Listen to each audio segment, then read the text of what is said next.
Okay, so if we've got differential equations of this form here, dy by dx plus some other function of x times y is equal to another function of x, q of x, then we can't separate the variables and we can't use our homogeneous differential equation method. We can't write dy by dx as a function of y over x, sorry. So we need this integrating factor method.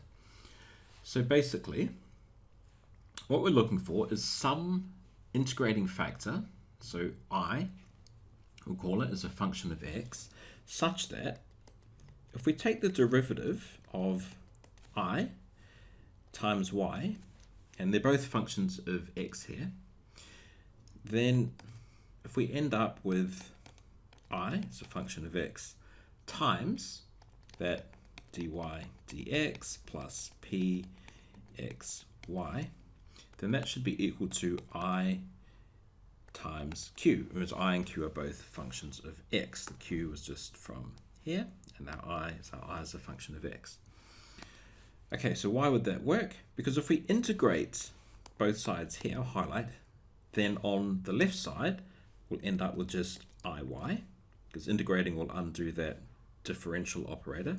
Then that will equal the integral of I times q, and we can just integrate that right-hand side, and then we can solve for y. So that means y then would equal, so this implies then that y equals 1 over I, it's a function of x, times the integral of I, I'll write it out clearly, times q, where I and q are both functions of x.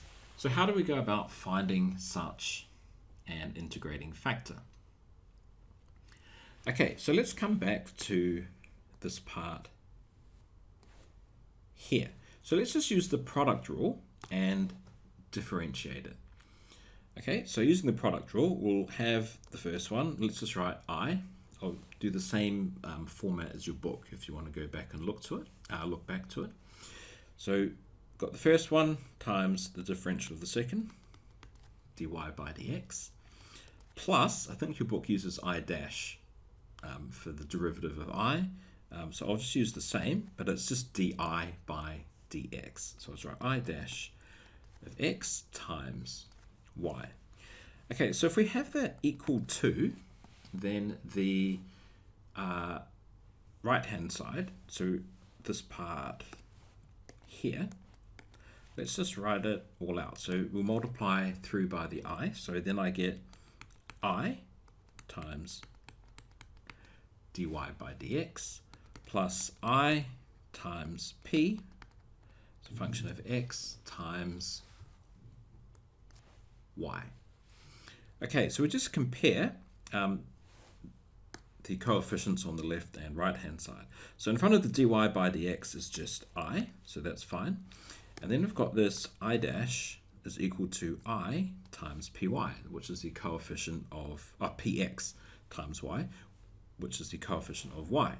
So equating the coefficients of y, we get I dash, which is the same as di by dx, is going to be equal to I times x as a function of x, and p is a function of x. And we can separate this. So I can get all the i's on one side. So I dash is a function of x over I is equal to p as a function of x. So if we integrate now both sides with respect to x, we get this. I dash over I dx is equal to the integral of p as a function of x. Now, if we scroll down for some space, how do we integrate this one here? Well, the numerator is just the derivative of the denominator.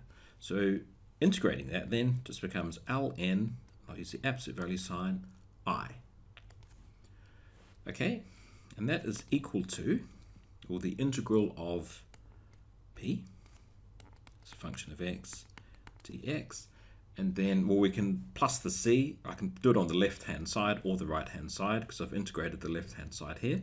I know I've left the right-hand side here for now, but I'll just put the plus c over there, okay? And just makes the calculations a little bit easier. So let's just rewrite this equation. What does it mean? It means e, because remember ln is base e to the power of the integral of px is equal to ix. So I is a function of x. This is just writing it without the logs or raising both sides to the power of e is equal to e, the integral of p is a function of x dx plus, or raising the whole thing. So it would be times e to the c. So plus c, which is the same as e to the c, and remember we had the absolute value signs, so it's actually going to be plus or minus. So writing that plus or minus e to the c, we just write it as a. So we have a e px dx, okay? So basically a is equal to plus or minus e to the c. You could call it e to the c, e to the negative c, which I think what your book does. It doesn't matter because c is just some constant. So some textbooks will just say e to the c because they wrote the constant on this side. Some books will say e to the negative c. It doesn't matter. C is just any number. Okay, but we don't want sort of a general solution. We want some sort of particular integrating factor. So to keep things simple and by convention, we let a equal to 1. Therefore, our integrating factor is equal to e, the integral p is a function of x dx. Okay, so you don't need to know this process of where this integrating factor comes from. You just need to know that the integrating factor will be e raised to the power of the integral of p. So remember, p is just the coefficient of y, okay, in the differential equation there. Right, so let's look at the example. Now this is example 15 in your book, and it's from exercise 25G. So let's look at the equation. So let's write it out. So it says we've got dy by dx plus 3x squared times y is equal to 6x squared.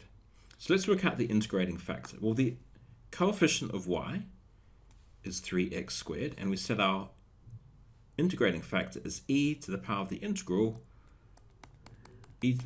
of p as a function of x. So p of x here is equal to 3x squared. So that means, let's write it here, I, our integrating factor, that is going to equal e to the power of the integral 3x squared dx. So if we just work out the integral of 3x squared, that becomes 3x cubed over 3, which is equal to e to the power of x cubed. So multiply everything by e to the x cubed. That's our integrating factor. So now we get e to the x cubed dy dx plus 3x squared e to the power of x cubed times y is equal to 6x squared e to the power of x cubed. Okay, so you can see our integrating factor has worked out nicely because 3x squared is the derivative of x cubed. So let's see why that works out nicely. So what it means then, it means, I'll write it in this color here. If we take the integral of our integrating factor, which is e to the power of x cubed times y, so I times x, so that was this thing here, e to the power of x cubed times y. If we take the derivative of that, so remember from our working earlier, that is going to equal the integral of I times q.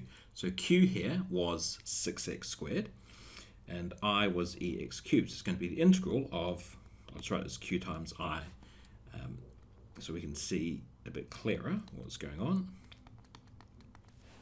Dx, and you can just use basic substitution, or just you might just recognize that 6x squared is a constant multiple of the derivative of this thing here. So you can use a u substitution if you want. Let u equals x cubed and do your integration that way. 6x squared is 2 times the derivative of e to the x cubed. So therefore, if we integrate both sides, well, the left-hand side is very easy. So we just undo that derivative operator. So we get e to the x cubed times y, or the y there, is equal to 2 times e to the power of x cubed, and then plus our constant. Okay, so if you want some extra practice doing this integral, doing this integral, just use the substitution u equals x cubed, and it will work out. Okay, so if you check it, 2e to the x cubed, if you take the derivative of that, well, e to the x cubed, remember e to the x stays the same, and then using the chain rule, times the derivative of x cubed, which is 3x squared, and we end up with 6x squared. Okay, so what do we do now? All we need to do is just to make y the subject. So divide both sides by e to the x cubed. So we'll scroll down for some space. We're going to get, I'll just write each step out just to make it clear, but you'll see the ex cubed will cancel on the first term. So we get y then is equal to 2ex cubed over ex cubed to the x cubed plus c over e to the x cubed, which equals, so y then equals 2, this will cancel, plus, I'll keep it all in blue, plus c times e, and I'll just write it without the fraction, to the negative x cubed. Okay, so that is our solution to that equation. So we've looked at this method here of the integrating factor. So the way to check whether you need to use it, if we scroll up, it'll be of this form here. So you're going to have dy by dx plus some other function of x times y is equal to some other function of x. And your integrating factor will be e to the power of the integral of whatever p to the x is. Okay. So in our equation here that we had, p is a function of x was 3x squared, q is a function of x was 6x squared, and we're able to use our integrating factor and rearrange and solve for y.